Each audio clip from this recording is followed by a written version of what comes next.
välkomna Beatrice Ask, vår nya justitieminister. Hjärtligt välkommen hit. Trevligt att du kunde ta dig tid för den här diskussionen. Och jag tror att du av dina medarbetare har fått i varje fall en sammandrag av argument och synpunkter som har framkommit under den första stunden här. Och Thomas Bodström, du har avlyssnat diskussionen, så du har buggat diskussionen i vanlig ordning. Så att du vet redan vad som har förekommit, och du är naturligtvis också mycket välkommen hit. Och sen har vi våra panelister, och jag ger först ordet till Beatrice. Varsågod. Tack så mycket för det.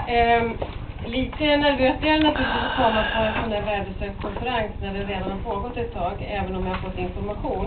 Jag känner lite grann att man riskerar att bli som jästen efter degen, och då vet man inte riktigt hur kakan blir i slutändan. Det här är ju otroligt spännande och viktiga frågor som institutet har lyft fram. Och detta med personlig integritet och integritetsaspekter är väldigt svårfångat.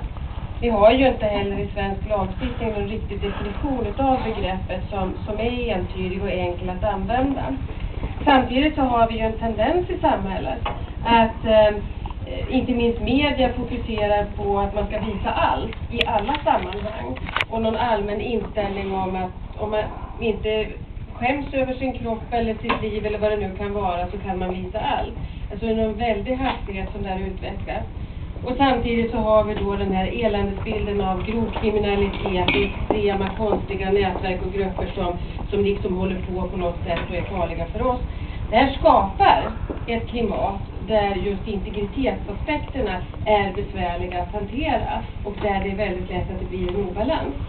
Det finns dessutom en legitim konflikt mellan ingrepp i den personliga integriteten av olika skäl och balansen för att värna den privata friheten eller integriteten. Man måste till exempel ta reda på vem som har legat med någon om man vill stoppa könssjukdomar. Och det är inte lätt att göra den här avvägningen. Och jag ser väl så att det är beslutsfattares ansvar att avgöra de här tvistefrågorna som finns hela tiden och som accelererar med den tekniska utvecklingen som vi har idag och med de nya krav och propåer som kommer.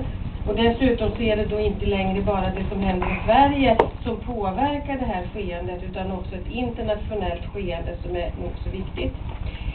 Det har gjorts ett otal utredningar kring det här med integritet i Sverige. Jag vet inte om man kommer så långt. Vi har en väldigt viktig utredning som sitter nu, en parlamentarisk integritetsskyddskommitté. Den tillsattes 2004 efter många diskussioner i Sveriges riksdag.